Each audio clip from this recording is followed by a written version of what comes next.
We love Pathfinder 2e. We love its reliable encounter building system. We love the fact that level means level, except when it doesn't. Today I look at the top 5 most broken and overpowered monsters for their level in Pathfinder 2e. I myself have seen these monsters plow the assholes of my players, with one exception, the one that I was too nervous to even set against my players. First, let me introduce myself. I am Ronald, the Rules Lawyer, a lawyer who runs tabletop role-playing games. My preferred system is Pathfinder 2e, with the exception of today's 5 monsters. Support my Patreon. I don't make money as an attorney. For an explanation as to why, look at the video whose thumbnail is on the screen. Supporting my Patreon gives you ad-free early access to most of my videos and exclusive content.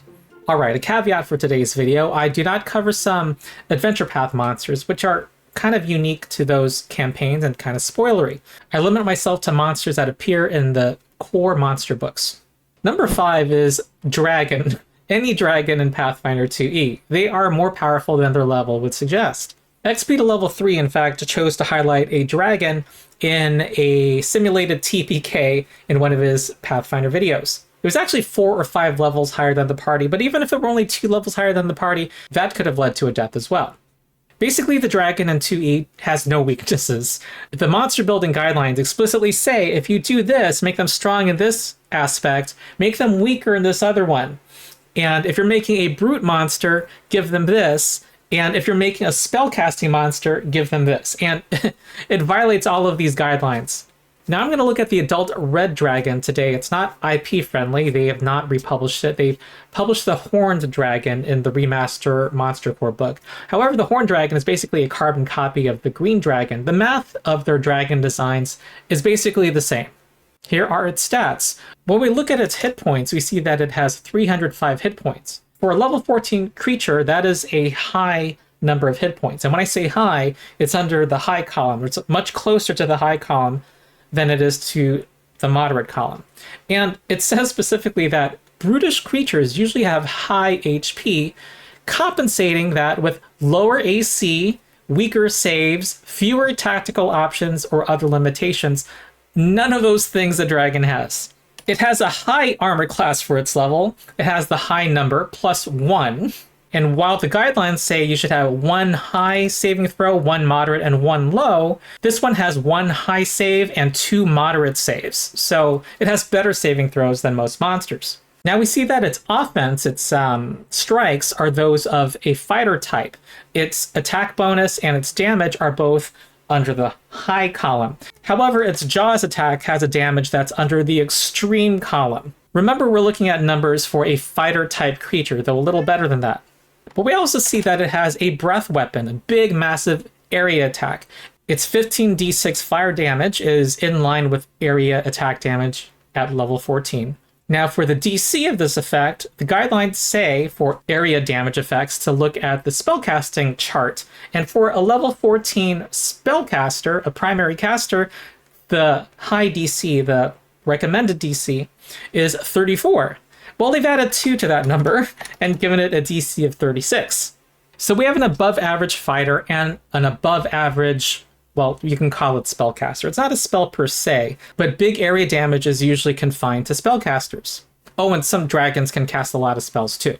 Add to all of this their versatility. They can stay back. They have a fly speed of 150 feet, and they can attack you with their breath weapon without ever getting into melee range. Their breath weapon is a 50-foot cone.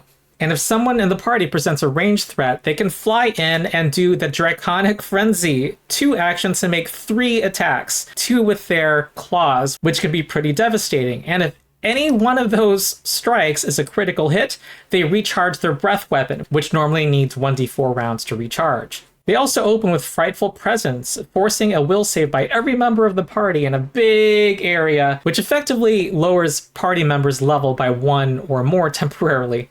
And every dragon has a reaction, and this red dragon has Attack of Opportunity, now Reactive Strike, with a 20-foot reach.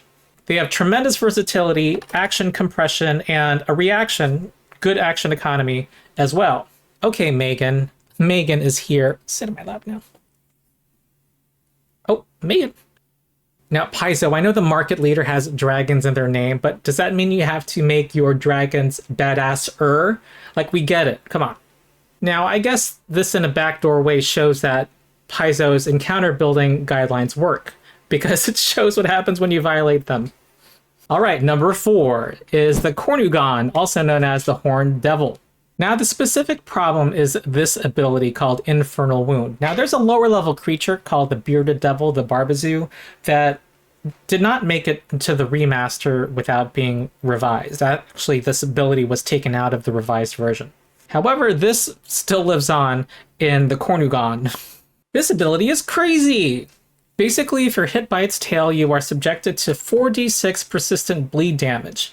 And unlike other persistent damage in this game, which you can remove with a DC 15 flat check, you roll a d20 and try to get a 15 or higher at the end of your turn after you take the damage. This requires a 20 on the roll, a 5% chance of removing this damage that can continue until you die. Now, someone can lower that DC to 15 if they successfully assist you, such as using the Administer First Aid activity. Gives you a free stop the bleeding check, and you only need to roll a 15. And it's normally a 10, so it's still much higher than what you normally would have to roll. However, the DC to administer first aid is increased by 10. So we got to take the standard level DC of a level 16 creature of 35 and add 10 to that. It's a DC of 45. It's beyond legendary. A level 16 party member who's a legendary medic who has a +2 item and a +5 wisdom would need a natural 14 on their d20 roll. And if they roll a 4 or lower, they critically fail, which inflicts the persistent bleed damage immediately, or if they're dying, increases their dying value by 1. If you're not completely spec'd into medicine, you do more harm than good. And even if you are, there's a very good chance they still continue bleeding. Now, what about healing magic? After all, restoring the bleeding character to full health will stop bleeding damage in this system. Well, first off, someone could be at such low health that is out of reach. But the monster says, screw you here also. Any spellcast or an item trying to heal the victim must succeed on a DC 34 counteract check. And the way counteracting works, you look at the level 16 creature and realize that this is a rank 8 effect. So many characters at this level often have low-level healing items, which are going to have 0 chance of succeeding on this person. So you're left with your spellcasters using their highest spell slots to have a fair chance to succeed. But your spell might not succeed because it also has reactive strike as well and can whomp you, and if it critically hits you, that disrupts the spell. Also, by the way, if the Cornugon critically hits you with their spiked chain, you've got to save or be stunned for 1 round. If you critically fail, for 1 to 4 rounds. And this is delivered by a weapon that it has an extreme attack bonus for its level 4. Lord help you if your downed bleeding character is your party's main healer and has to be the one casting a healing spell on themselves. There is, in fact, an adventure path, I'm going to flash it on the screen in a sec, spoiler alert, where you are trapped in a tiny room with a creature that has this ability, and you cannot go outside the reach of its weapon. And it was 2 levels above the party, so that was a, for this moderate encounter, quote-unquote, a disaster in the making. Number 3 is the Paleohemoth, formerly known as the Fossil Golem. It's got a nasty ability. It has a bite attack, and the first time it bites a creature, they have to do a fortitude save or become a slowed 1 for 1 minute, a whole minute. That is a huge effect. And on top of that, the fortitude DC is 32. So it takes a standard DC of a level 12 creature and adds 2 to it. Makes it a hard DC for this debilitating effect.